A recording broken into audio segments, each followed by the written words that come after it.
What's going on, guys? This is Miasin. So I wanted to make a quick little video on some cards that you probably want to pick up right now because they're going to be very good when we're going to be getting the next couple of sets. So Phantom Nightmare, Terminal World, as well as Maze of Millennia, I believe. So that one is going to be in January, and then Phantom Nightmare is going to be in February. And Terminal World, we do not have a date for it yet, unfortunately, because it is the set that I'm most looking forward to. It has the Ritual Beast support, the Infernoid support, the Ice Bearer cards, as well as some Gen X cards. But nobody cares about them because even though it's actually like insane, the deck is still kind of meh because, you know, you hatch up the Link 1 and the deck does nothing. But yeah, let's get right into it as soon as you smash the like and subscribe button, as always. So, of course, it goes without saying, but the Fire King deck is going to be gaining a lot in popularity. And that deck always has to be using monster effects on your standby phase because of the Barong and the Ponyx Grave effect. That way, I mean, because of that, they're always going to be turning on your triple tactic thrust. So any normal spell or normal trap card is going to be very good because of it. And Soul Release is one of the really good ones. It doesn't have to be a quick play spell because of the fact that the thrust can always go into Soul Release. If it was a quick play spell, the card would have been banned 25 years ago. Trust me, target up to 5 cards in any graveyards, banish them, including your own graveyard. So hey, if you're playing Thunder Dragon, you know what to do. Normal summon Solar and then banish yourself with a Soul Release. Yeah, this card is extremely good against Fire King. I can't believe I didn't think of it before. There are some other matchups where it might not be too bad against Infernoids, for example. But against Fire King, the main application is banishing the Garunix, the Link 3 Promethean Princess, of course, as well as the Barong to hurt their grind game. And if they had some other cards in the graveyard, you can banish them as well.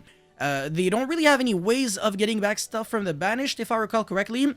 So yeah, it really hurts. It basically means that you're permanently making them lose some resources. And if people actually play the one Garunix version, it's gonna be bad because they're gonna have like no floatability. So Soul Release is basically game, and that is a trend that was gaining a lot in popularity in the OCG. So keep that into consideration. You don't necessarily need to play like multiple copies of Soul Release. One is enough as long as you can thrust into it. And please don't be like the OCG players playing like one thrust with no prosperity. So it's like an unsearchable one-of that you have to sack in a 42 card deck or something. Oh, I hate seeing that, man. Everybody on freaking Road of the King, it's always the same thing.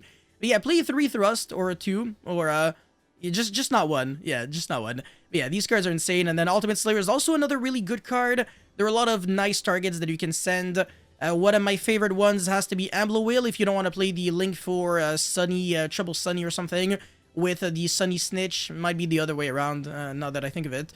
But yeah, no, it has a good application against the Unchained matchup, so it's not too bad. It pretty much guarantees you get rid of half of their board because their deck is so resilient that one board breaker never gets you there. But if you have 2 Ultimate Slayer, then you're breaking the full thing because it is not once per turn. So another very good card that again, you can thrust into. Now, if you want to get some cards that already exist at the moment, but, you know, they're pretty cheap, at least right now, would be the Snake Eye cards.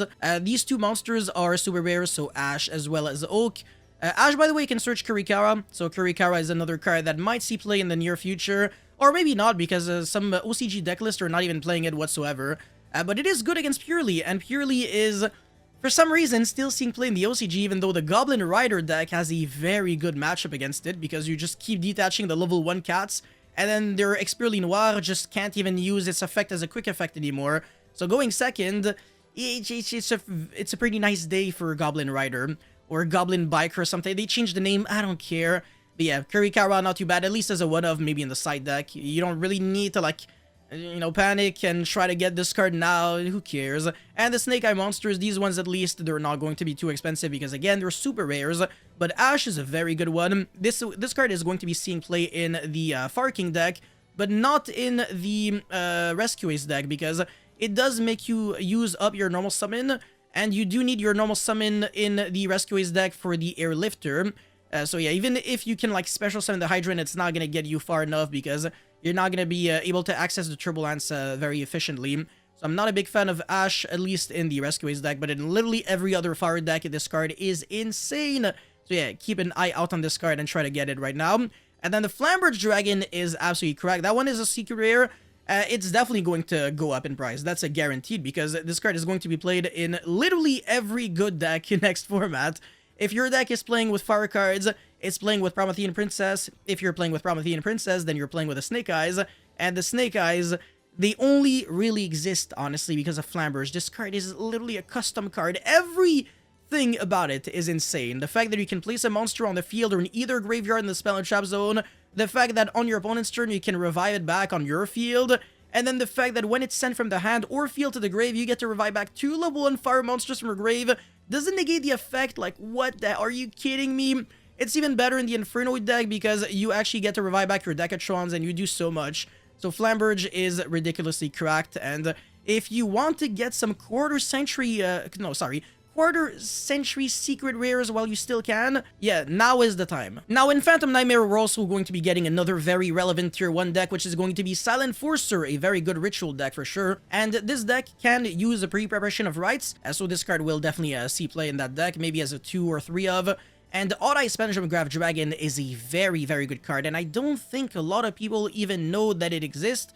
So you don't want to be a little too late on the hype. If you can actually get your hands on this card right now, it would definitely be very good. It's obviously insane. It is a spell negate, and it actually places itself in these pendulum scale. And then on the end phase, you bounce it back to your hand, and then you get to search your deck or your graveyard for a ritual spell. And also, after negating a spell card with the Pendulum Graph, a spell effect rather, you get to special summon an Odd Eyes monster from your extra deck for free. Doesn't negate the effect. So that's also not too bad. You can summon an Odd Eyes Vortex Dragon. It's not going to have the negate, but it will have the negate eventually if you can find another way to get a Pendulum monster in your extra deck, which is not that difficult to do. So yeah, it's definitely a very cool card in the Silent Forcer deck. It's a light dragon, so there is synergy there. It is searchable. And it gets you to your engine as well, in a way, because you get a lot of recyclability with your ritual spells. The Nadir Servant package is also ridiculously good in a bunch of decks. So obviously Silent Forcer is one of them. And then Centurion is another one, because you can actually send the Despian Lulu Walidith, and then end phase you get to summon the Primera. But another deck that can use the Nadir Servant package really well would be Infernoids, because you're sending the Infernoid Evil with a Maximus. So Maximus is insane. Nadir Servant, I think, is very easy to get your hands on. Maybe Maximus is as well. I'm not 100% sure. But again, better late than never. And another thing is... Oh yeah, even the Fire King deck can actually play with this package. Although I don't really recommend it. They would be sending like Garura, and then banish it, and then send the Shareg, the Ominous Amin, the Tri-Brigade Link 4, and then search for the Ponix, because there is one Winged Beast in the banished, and then the normal summon it, but it's not even that good. And then you're not even using your extra deck, which is probably irrelevant because you don't need your extra deck in the Fire King deck, at least not right now. But yeah, in the near future, this is going to be very irrelevant. Alright, so next up, and I feel really stupid for not being aware of this before, but basically in the Labyrinth deck, you can play Rescuous Impulse as a 3-of, as well as 1 copy of Fire Attacker, and this little package kind of acts as additional copies of Phantasme, but maybe a little better, because whenever your opponent uses a monster effect, you're going to be special summoning the Fire Attacker by sending the Impulse from your hand or field to the grave. I believe it's hand or field. And then you get to actually draw 2 and then discard 1 with the Fire Attacker. And this is extremely relevant because you can get rid of your Transaction Rollback or your Rumpel Tuifel or something. I keep messing up the name because it's very difficult for me. But yeah, this is also potentially good in other decks as well, but Labyrinth is probably one of the best ones to be able to use it. They're already trying to discard cards with the furniture. Sometimes their cards are better in the grave than they are in the hand, and discarding cards on turn 0 is definitely how they're preventing boards from happening, because these cards do have very nice graveyard effects. So yeah, Fire Attacker is pretty nice, on top of allowing you to draw into hand traps. And the Labyrinth deck is a trap deck that plays more monsters and more hand traps in total than trap cards. So yeah, it's a fake trap deck, honestly. Now, this is just speculation, but I believe there is a very high likelihood that Prosperity gets limited or maybe banned. So Extravagance might just be the best replacement. And in the OCG, the Silent Forcer deck is already playing 3 Extravagance with 1 Prosperity because this card is limited. But otherwise, I mean, Prosperity would always be a 3-of because the card is just better, since you get to choose what you banish. And you know, in today's day and age, quality is better than quantity when it comes to card quality. Like, 1 very specific card can be much better than just 2 random cards that don't really do anything.